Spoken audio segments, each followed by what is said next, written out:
예, 여러분 반갑습니다. 우리 다 함께 묵상 기도 드림으로 수요 예배 시작하겠습니다.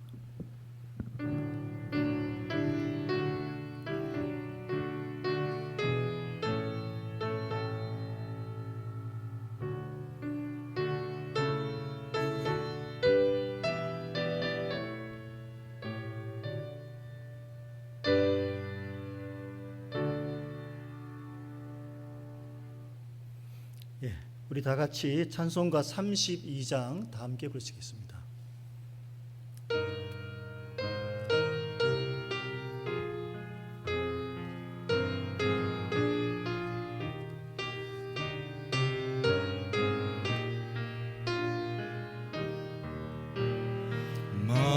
만유의 주제 존귀하신 예수 사람이 되신 하나님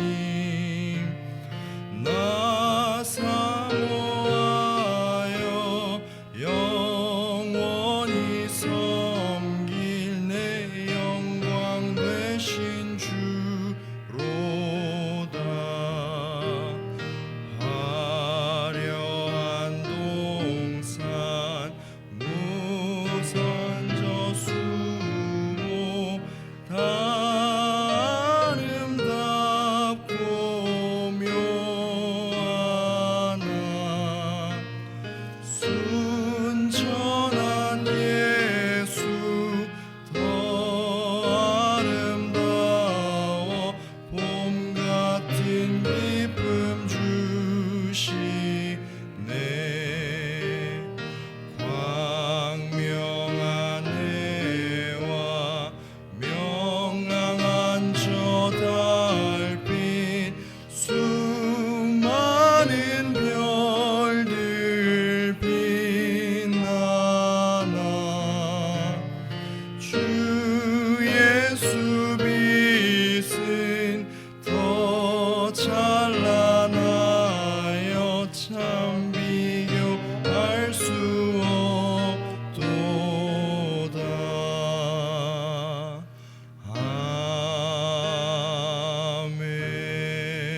아멘. 예, 이석권 집사님 기도 인도해 주시겠습니다.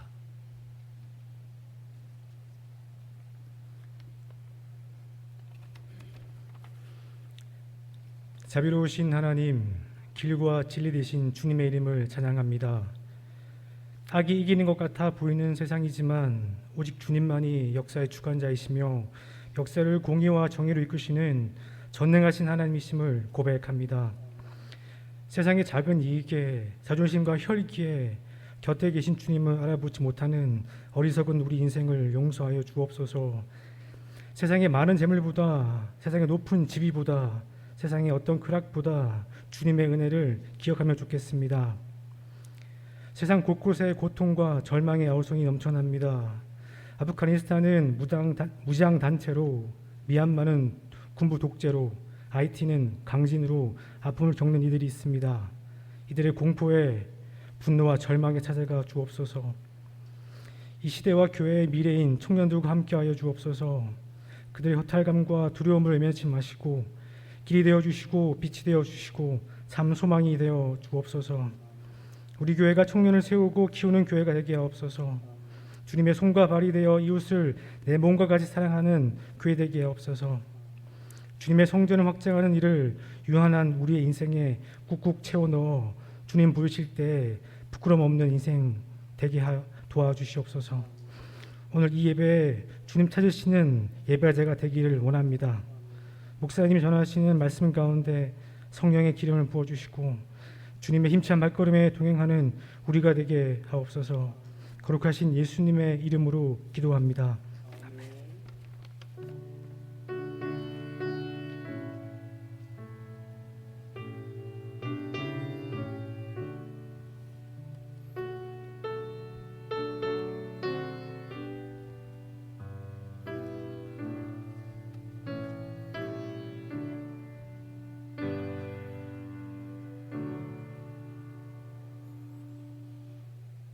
성경 말씀은 사도행전 4장 36절과 37절, 사도행전 4장 36절 37절 보겠습니다. 구브로에서 난 레이족 사람이 있으니 이름은 요셉이라. 사도들이 일컬어 바나바라, 번역하면 위로의 아들이라 하니, 그가 밭이 있음에 팔아 그 값을 가지고 사도들의 발 앞에 두니라. 아멘. 오늘은 본문을 가지고 바나바와 같은 사람, 바나바와 같은 사람이 되자, 이런 주제로 말씀을 상고하고 또 기도 제목을 생각해 보겠습니다. 사도행전에 바나바에 관한 기록들이 여러 군데 이렇게 산발적으로 나와 있습니다. 그런 내용들을 통해서 바나바의 신앙 인격과 삶을 한번 배워보겠습니다. 우리가 성경에 수많은 사람들이 등장하지만 성경에서 아주 모범적으로 이렇게 칭찬하고 있는 믿음의 인물들을 우리가 또 알고 또 그것을 배우는 것은 굉장히 의미가 있고 중요한 일입니다. 오늘 본문에서 밝히고 있습니다만 바나바의 본 이름은 요셉입니다. 하지만 우리는 요셉이라는 이름보다는 바나바라는 이름에 더 익숙해져 있습니다. 이 바나바라는 이름은 사도들이 그에게 붙여진 하나의 예명, 별명에 가까운 명칭입니다. 바나바란 말의 뜻은 권위자, 성경은 권위자라고 번역을 했습니다. 위로의 사람이다. 격려와 위로의 사람이다. 이렇게 예명이 참 아주 좋은 이름이 붙여져 있습니다. 격려와 위로의 사람. 이 바나바에게 이런 이름이 붙여진 그 배경을 자세히 서술하지는 않습니다만 우리가 얼마든지 유추해서 해석할 수 있습니다. 그를 만나는 사람들이 낙심한 자리에서 격려를 받고 또 상처받은 마음에서 위로를 받을 수 있었기 때문에 사도들이 그에게 붙여준 이름입니다.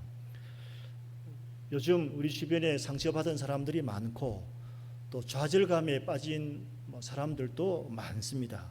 이 어려운 시대에 이 바나바와 같이 격려와 위로의 사람이 꼭 필요하고 또 우리 신자가 그런 사람이 되어야 된다 하는 확신을 갖습니다. 그래서 우리들이 어느 곳에서 누구를 만나든지 사람을 격려하고 위로를 줄 수 있는 바나바와 같은 사람이 되어야 하겠습니다. 오늘은 바나바의 삶의 모습을 좀 더 구체적으로 한 세 가지를 살펴보고 각각의 주요 내용을 기도 제목으로 삼고자 합니다. 첫 번째는 바울을 천거하는, 바울을 추천하는 그의 모습을 통해서 바나바가 어떤 사람인지 극명하게 잘 드러납니다. 여러분도 잘 알다시피 이 바울은 원래 유대인이잖아요. 바리새인입니다. 율법에 능통했던 사람입니다. 그가 회심하기 전에 어떤 역할을 했는지 우리 모두가 잘 알고 있습니다. 아주 교회를 핍박했던 사람이잖아요. 스데반을 순교하도록 한 장본인이기도 합니다. 돌을 던지고 또 그를 죽게 했던 사람이 바로 바울입니다. 근데 바울에게 회심의 기회가 찾아오죠. 이 결정적인 순간이 찾아왔습니다. 이 다메섹으로 가는 도중에 예수님을 만나는 아주 초자연적인 그런 기적을 체험을 했습니다. 하늘에서 강한 빛이 찾아와서 바울에게 비쳤습니다. 그리고 그날 이후에 이제 바울은 교회를 핍박하는 사람이 아니고 교회를 위해서, 복음을 위해서 일하는 사도로 완전히 바뀌었습니다. 여러분, 본래 이 사도의 자격은 아무나에게 붙여지는 것이 아니거든요. 이 사도의 자격은 사도행전 1장 22절에 좀 간단하게 나와 있습니다만 요약하면 아무나 사도라는 명칭이 붙여지는 것이 아니고 주님과 함께 사역했던 제자들 중에 주님의 부활도 목격한 사람이어야만 사도의 자격이 주어지는 것이거든요. 근데 이 바울이 그 사도의 반열에 들어간 것은 이런 일반적인 그런 과정이 아니라 굉장히 특별한 부르심입니다. 우리 흔히 이야기하는 특별 전형이다라고 볼 수 있는데 아주 특별한 케이스입니다. 그래서 이 바울도 사도의 반열에 들어갈 수 있는 영광을 얻었습니다. 자, 그런데 이 문제가 하나 생겼습니다. 어떤 문제냐 하니까 교회의 기존 제자들이 바울을 이 교회의 그 멤버십으로 받아들이기를 원치 않는 겁니다. 왜? 바울의 그 옛날 모습들을 선명하게 기억하고 있기 때문에 싫은 것입니다. 엄청나게 교회를 핍박하고 힘들게 했던 바울이 변했다는 사실조차 좀 받아들이기가 어려웠던 것 같습니다. 그런데 이때 바나바가 아주 결정적인 역할을 합니다. 사도들을 찾아가서 바울을 교회에 받아달라고 추천하고 보증하는 그 모습을 우리가 보게 됩니다. 사도행전 9장 26절부터 27절까지 말씀에 그 내용이 나옵니다. 제가 한번 읽어보겠습니다. 사울이 예루살렘에 가서 제자들을 사귀고자 하나 다 두려워하여 그가 제자됨을 믿지 아니하니, 제자된 것을 믿지 아니했습니다. 바나바가 데리고 사도들에게 가서 그가 길에서 어떻게 주를 보았는지와 주께서 그에게 말씀하신 일과 다메섹에서 그가 어떻게 예수의 이름으로 담대히 말하였는지를 전하니라. 그가 제자가 된 것을 믿지 않았습니다. 바울이 어떻게 사울이 어떻게 그런 사람이 될 수 있느냐 믿지 않았습니다. 한때는 교회를 핍박했던 사람이었지만 이제는 주님의 특별한 부르심을 받아서 또 주님께 특별한 소명을 받았다는 사실을 바울이 아주 강조하고 그렇게 설득을 하고 있는 것입니다. 어떻게 보면 교회의 모든 사람들이 좀 외면하고 돌아서고 있는 상황에 이 바나바가 바울을 교회에 강력하게 천거하는 것입니다. 옛날 사울이 아니다. 이제 새 사람이 되었다는 것입니다. 이런 바나바의 신뢰와 추천, 보증, 이것이 없었다면 후일에 위대한 바울이 탄생되기가 어려웠지 않았을까라고도 생각해 봅니다. 저는 바로 이 점이 바나바의 장점이고 은사였다고 보는 것입니다. 여러분 어떻습니까? 모두 외면하고 있는 한 사람을 위해서 내가 나서서 보증해 줄 수 있을까?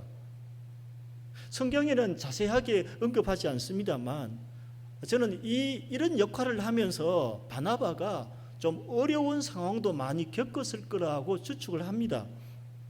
어떻게 보면 한때 교회의 원수된 자를 받아들이는 거잖아요. 그리고 그 받아들이는 데 있어서 본인이 적극적으로 나서서 신뢰하고 추천하고 보증하는 것은 굉장히 어려운 일입니다.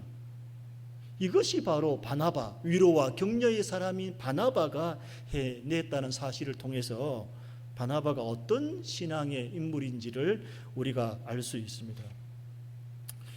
두 번째는 또 어떤 상황을 볼 수 있냐 하면 이 바울과 바나바의 다툼에서 나타나는 바나바의 인격입니다. 이 바나바의 신뢰와 추천, 이 보증이 바울을 초대교회의 위대한 스타로 만들었는데 이런 신뢰의 관계였던 두 사람에게 다툼이 일어납니다.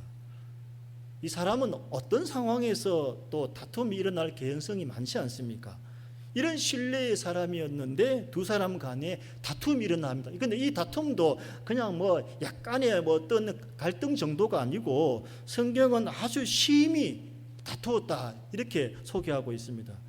그 내용이 사도행전 15장 36절부터 41절까지 나옵니다.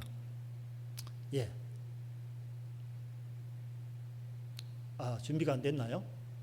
나오네요. 제가 한번 천천히 읽어보겠습니다. 며칠 후에 바울이 바나바더러 말하되 우리가 주의 말씀을 전한 각 성으로 다시 가서 형제들이 어떠한가 방문하자 하고 바나바는 마가라 하는 요한도 데리고 가고자 하나 바울은 밤빌리아에서 자기들을 떠나 함께 일하러 가지 아니한 자를 데리고 가는 것이 옳지 않다 하여 서로 심히 다투어 피차 갈라서니 바나바는 마가를 데리고 배 타고 구브로로 가고 바울은 실라를 택한 후에 형제들에게 주의 은혜에 부탁함을 받고 떠나 수리아와 길리기아로 다니며 교회들을 경고하게 하니라.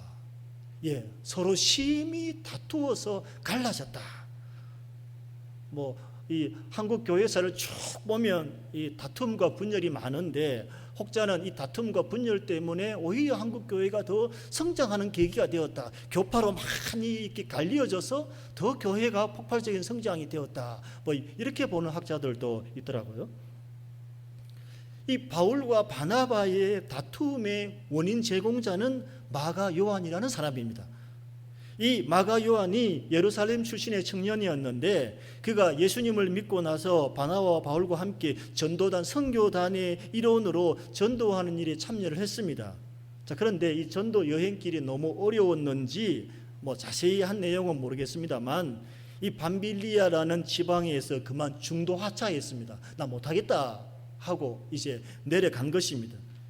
바로 이 점 때문에 바울은 마가를 데리고 전도 여행을 가고 싶어 하지 않았습니다.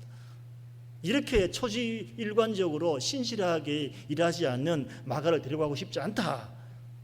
좀 못마땅하게 생각을 한 것입니다.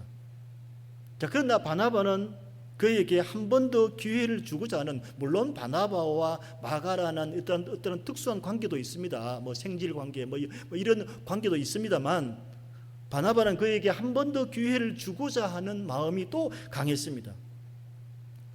그러나 바울은 막무가내로 반대했습니다. 그런 불성실한 젊은이를 다시 받아들일 수 없다는 주장이었습니다. 결국 두 사람이 이제 그 선교 여행이 나눠지게 된 것입니다. 마가 요한으로 이런 다툼이 생겨서 두 사람이 갈라지게 되었는데 전도 여행을 가되 방향을 다르게 가는 것입니다. 바나바는 마가를 데리고 구브로 지방으로 갔고 바울은 마가 대신 실라라는 사람을 데리고 수리아 지방으로 갔습니다. 이 다툼을 보면 저는 뭐 누가 잘했느냐 잘못했느냐를 뭐 성경은 강조하지를 않기 때문에, 그러나 이 두 다툼에서 나타나는 이 두 사람의 고유한 어떤 인품은 우리가 충분히 볼 수 있습니다. 좀 바울은 조금 강직하고 원칙적인 사람에 가까운 것 같습니다. 이 사람의 그 실수와 잘못에 대해서 좀 엄격한 면이 있는 것 같습니다. 좀 더 인간적으로 부정적으로 좀 몰아가자면 조금 인간에 대한 이해 폭이 좁은 사람이다. 부정적으로 이렇게 한번 몰아가 보는 것입니다. 성경이 그렇게 묘사하는 것은 아니지만, 그러나 바나바는 인간에 대한 좀 깊은 이해와 사람을 소중히 여기는 마음이 더 강했던 것 같습니다. 은혜와 용서의 폭이 좀 넓은 사람이다라고, 좀 착한 사람이다라고 생각해 볼 수 있습니다. 왜 제가 그렇게 설명하냐 하니까 사도행전 11장 24절에 보면 바나바의 인품을 이렇게 소개합니다. 바나바는 착한 사람이다. 착한 사람이다.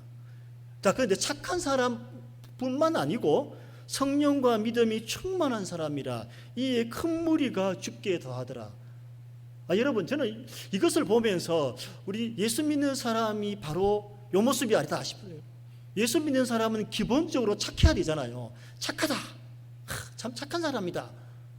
못된 사람이다. 좀 이러면 곤란하지 않겠습니까? 착한 사람이다. 근데 이 착한 것으로만 다 끝나는 것이 아니고 또 함께 따라와야 될 게 있는데, 그것이 바로 뭡니까? 영적인 카리스마가 있어야 되는 거죠. 성령과 믿음이 충만한 사람이어야 됩니다. 이 결국 착하고 믿음과 성령이 충만하니까 어떤 역사가 따릅니까? 많은 사람들이 주님께 몰려드는 겁니다. 이 바나바는 착한 사람이면서도 성령과 믿음이 충만한 사람입니다. 이 두 가지가 함께 가야 되는 겁니다. 착해야 되고 성령과 믿음이 충만해야 됩니다. 그래서 바나바는 많은 무리를 주님께 인도할 수가 있었다는 것입니다. 만일 여러분이 이 바나바와 바울의 상황에 놓여진다면 여러분은 어떤 선택을 할 것 같습니까? 저는 제 성격을 잘 알고 있기 때문에 아마 좀 쉽게 이해를 좀 도와서 말씀드리면, 저랑 우리 담임 목사님이 이 바울과 바나바의 역할이 있다면 아마 바나바의 역할은 담임 목사님의 성품일 겁니다. 제가 지금까지 지켜본 바로는. 그러나 바울의 그 성품에 따라가자면 좀 저의 캐릭터와 조금 부합합니다. 좀 원칙적으로 좀 강직하게 탁 이렇게 커팅시켜버리는 면이 좀 있습니다. 물론 이제 시간이 많이 지나서 조금 다듬어지긴 다듬어졌습니다만, 한때 저를 잘 아는 권사님이 제 성격을 표현하면서 모퉁이 뾰족한 걸 보여주면서 요것과 똑같다 하더라고요. 그 권사님이 제 젊었을 때 30대 때. 그래서 내가 아주 잘 알겠습니다 권사님 하고 말하는데 조금은 원칙적인 면이 좀 있습니다. 이렇게 중도에 뭐 포기한다든지 뭐 이러면 그냥 가차 없이 이렇게 뭐 지금은 그런 것들은 좀 많이 무뎌졌습니다만 하여튼 굳이 설명하라면 그렇습니다. 근데 이런 상황에 놓여질 때 우리가 어떻게 우리가 판단할 수 있을까? 자, 그런데 이제 이 일이 한참 후에 이 바울은 마가를 다시 평가하고 있습니다. 이 바울이 가장 마지막에 쓴 편지가 디모데 전후서입니다. 디모데 후서입니다. 디모데 후서가 가장 마지막으로 쓴 편지거든요. 뭐 혹자는 순교 직전에 썼다는 말도 있습니다만 AD 64년인가 정확하게 기억을 못하겠습니다만 하여튼 가장 마지막에 쓴 편지가 디모데 후서입니다. 근데 이 디모데 후서 4장 11절에 보면 바울이 마가를 회고하면서 이렇게 설명합니다. 자, 디모데 후서 4장 11절입니다. 마가를 데리고 오라. 예, 제가 중간만 보겠습니다. 마가를 데리고 오라. 저가 나의 일에 유익하니라. 많은 시간이 지난 후에 이제 회상하면서 마가를 데리고 오라. 저가 아주 유익한 사람이다. 생을 마감하는 쯤에 옛날 일을 회고하면서 마가에 대해서 이렇게 평가하고 있는 겁니다. 마가는 바나바가 기대했던 바와 마찬가지로 후일이 아주 훌륭한 믿음의 사람으로 성장했던 것 같습니다. 그래서 이제 바울이 아주 이제 유익한 사람으로 그렇게 회고를 하는 것입니다. 자, 여러분, 이 바나바와 바울의 다툼을 보면서 우리가 무슨 생각을 할 수 있겠습니까? 뭐 누가 잘했느냐 따지는 것은 별로 온당치 않습니다. 우리는 바울을 비난할 수도 없습니다. 어떤 의미로 바울처럼 강직하고 원칙적인 면이 강했기 때문에 마가 요한이 훌륭한 믿음의 사람으로 성장했는지도 모르겠습니다. 이 고통스러운 매가 때로는 보약에 이를 수 있기 때문에 그런 역할이 필요했을 것입니다. 저는 이 다툼을 보면서 우리가 어떤 경우에도 교회 공동체 안에서 사람을 소중히 여겨야 된다. 어떤 경우에서라도 일은 다시 할 수 있지만 사람을 잃어버리면 안 되겠다라는 생각을 하게 되는 것입니다. 물론 예수님이 한 영혼이 천하보다 귀하다고 했습니다만 이 사람을 소중히 여긴다는 것은 어떤 거냐 하니까 그 한때의 허물과 잘못에 대해서 용서하고 포용하고 새롭게 출발할 수 있도록 기회를 주는 것입니다. 이 교회가 그런 역할을 하는 것이거든요. 그래서 용서와 이해의 폭이 넓은 신앙의 인품으로 살아가는 것이 우리에게 중요합니다. 이제 세 번째 이제 바나바의 성품은 항상 자기 자신의 야망을 초월하여서 하나님의 영광을 드러내는 사람이라는 것입니다. 이 바나바는 자기 야망을 추구하기보다는 공동체 전체의 유익을 추구했던 사람입니다. 사도행전 전반부를 보면 바나바와 바울을 소개할 때에 항상 먼저 언급되는 인물은 바나바입니다. 바나바와 바울이 항상 이렇게 쓰고 있습니다. 그 저자가.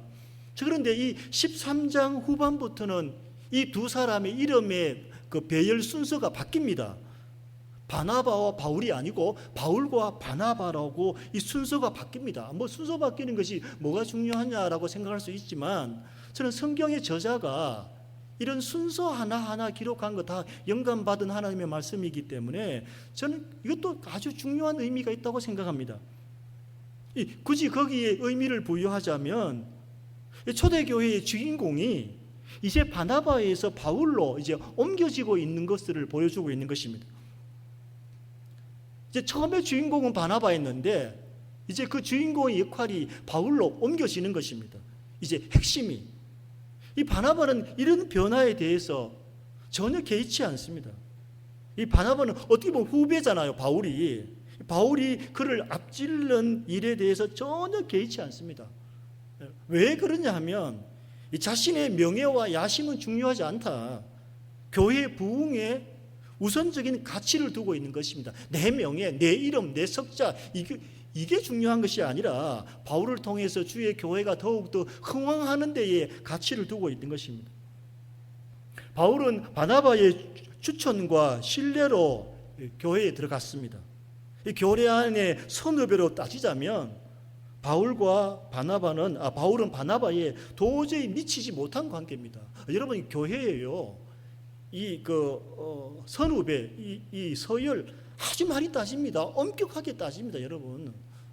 목사 세계는 말할 것도 없습니다만 언제 장립 받았느냐 이게 이제 결정적으로 좌우합니다. 이제 목사 안수를 누가 먼저 받았느냐에 따라서 이름이 이렇게 기록되는 것이거든요.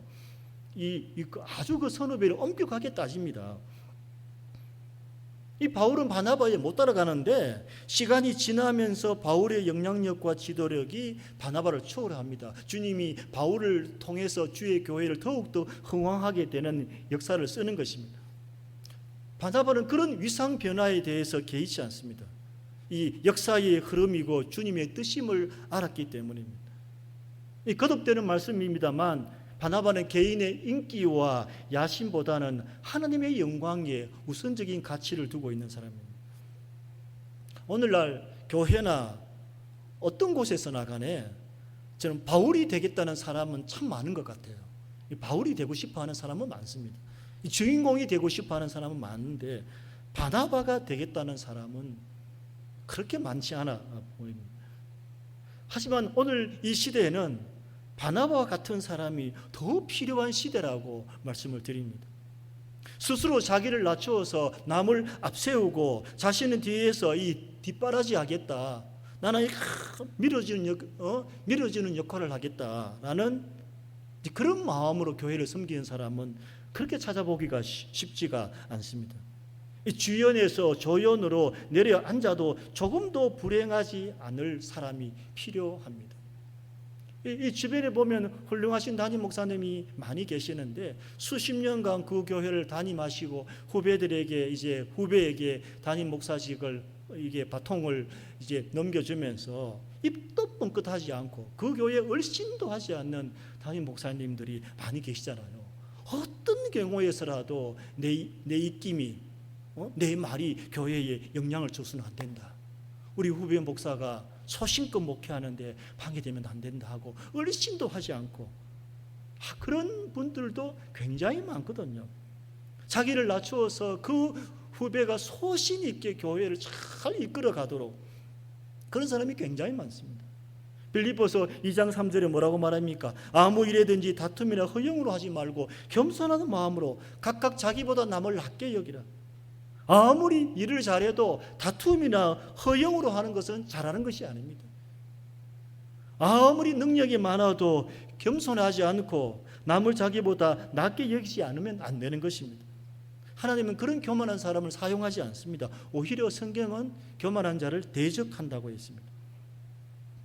모두가 자기 잘난 맛으로 사는 세상인데 오히려 형제를 추천하고 조용히 뒤로 물러나서 그 형제를 도와주는 모습은 참 아름다운 모습입니다. 일의 성취가 아무리 중요해도 사람보다 중요하겠습니까? 형제가 나보다 뛰어나다 할지라도 전혀 개의치 않고 자기 자리를 묵묵히 지키는 이 바나바의 모습은 참 아름다운 모습입니다. 우리 교회가 바울이 아니라 바나바가 되는 길을 기꺼이 선택하면 지금보다 훨씬 더 아름답고 성숙한 교회 공동체가 될 수 있을 것입니다. 우리 교회에 바나바와 같은 사람이 많아지기를 바랍니다. 저 역시 그런 사람이 되기를 기도하겠습니다. 이 자리에 참석한 또 이 영상을 보시는 모든 교우들이 바나바와 같은 믿음의 인물들이 될 수 있기를 주님의 이름으로 축원합니다. 아멘. 기도하겠습니다. 하나님 아버지, 은혜와 사랑을 진심으로 감사를 드립니다. 바나바의 삶의 인격과 또 성품들을 보면서 우리가 어떤 마음을 가져야 하는지 또 우리에게 부족한 면이 무엇인지를 배우게 되었습니다.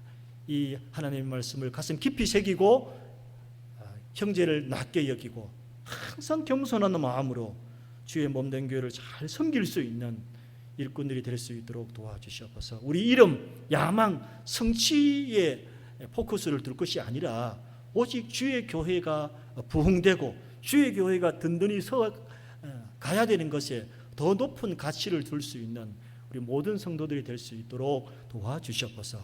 예수님 이름으로 기도드립니다. 아멘. 우리 말씀 생각하시면서 찬송가 452장입니다.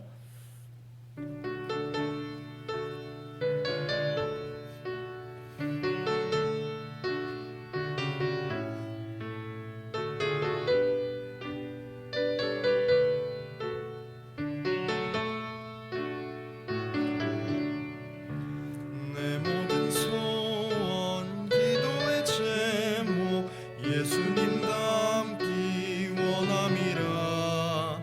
예수님 영상 나 입기 위해 세상에 보았기 전에 예수님 닮기 내가 원하네. 날 구원하신 예수님을 내 마음속에 지금 고도사 주님의 영상 인치소서.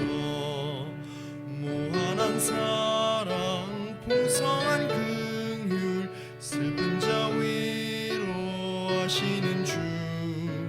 길 잃은 죄인 부르는 예수 그 영상 담게 하옵소서. 예수님 닮기 내가 원하네.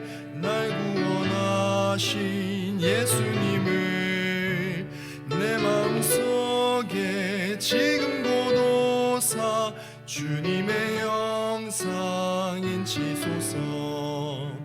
겸손한 예수 거룩한 주님 원수의 멸시 참으시사 우리를 위해 고난을 받은 구주를 닮게 하옵소서.